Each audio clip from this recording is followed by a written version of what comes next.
Imagine por um instante. Você não é quem você é hoje. O calendário não marca 2025. Você está na antiga Roma, um império vasto, poderoso e, acima de tudo, sedento por espetáculo. Quem eram os homens que entravam na arena para lutar até a morte pelo entretenimento das massas? Eram os gladiadores. Uma palavra que ecoa poder, mas cuja realidade era muito mais complexa e sombria. Eles não eram um grupo homogêneo. Pelo contrário, suas origens eram tão diversas quanto as províncias do império. Muitos, a grande maioria, eram escravos. Homens capturados em batalhas distantes, arrancados de suas terras, de suas famílias. Uma vez que o destino de um homem era selado como gladiador, ele era levado para Ludus, a escola de gladiadores. Esqueça qualquer imagem de um acampamento de treinamento glorioso.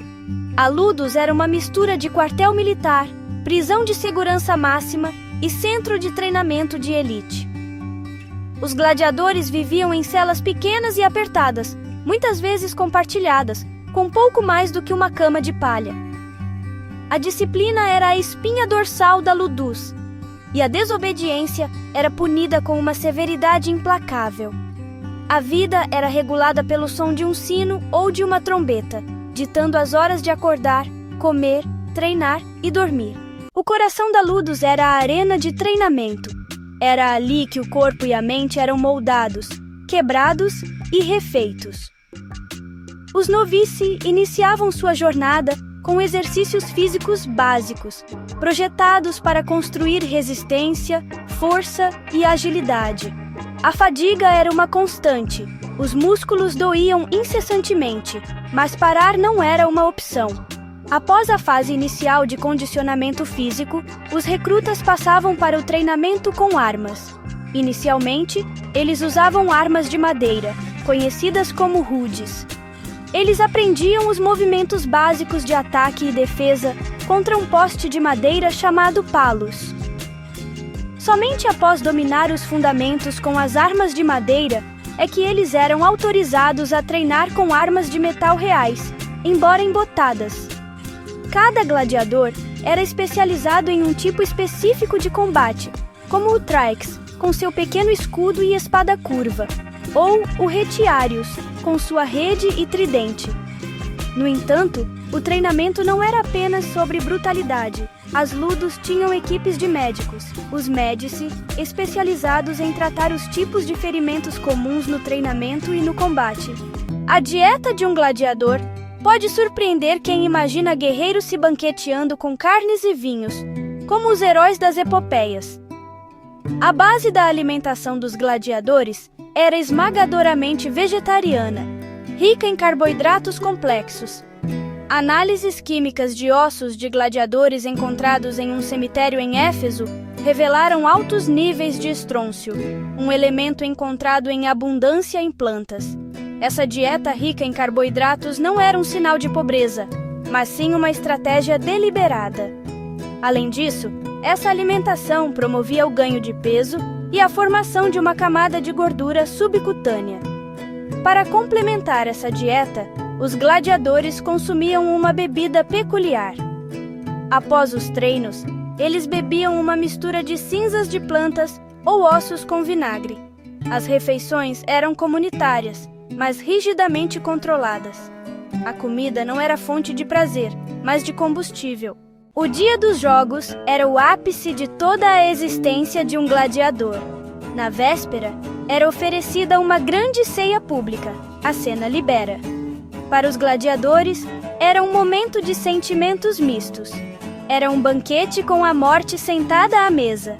Na manhã do combate, suas armas, antes embotadas para o treino, agora estavam afiadas e letais.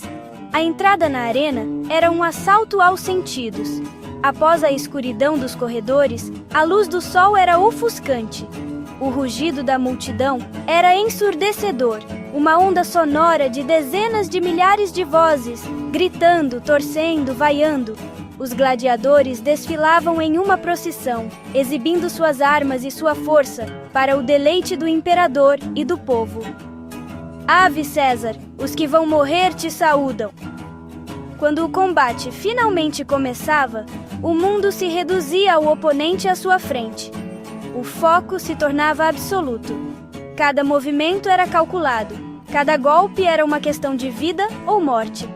Era um duelo técnico, uma dança mortal, onde a habilidade, a estratégia e a resistência eram testadas ao limite. O julgamento final não vinha apenas da espada do oponente, mas do polegar do editor dos jogos e do clamor da multidão. Embora a vida de um gladiador fosse definida pela competição brutal, dentro dos muros da Ludus florescia uma forma única de camaradagem. Gladiadores mais experientes, muitas vezes, assumiam um papel de mentores para os novatos, ensinando-lhes técnicas de combate e as regras de sobrevivência.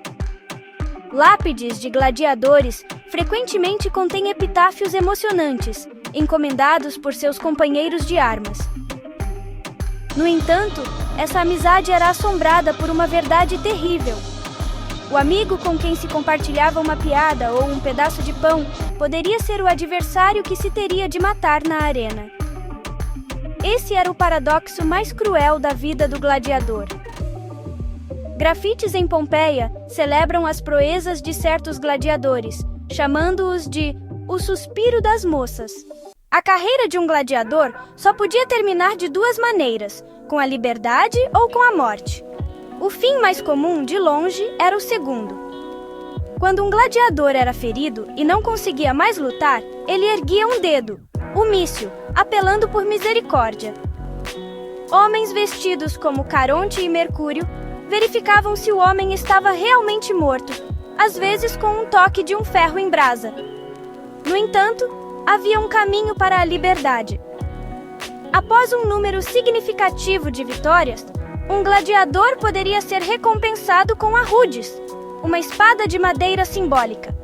Receber a rudis era um momento de triunfo inimaginável.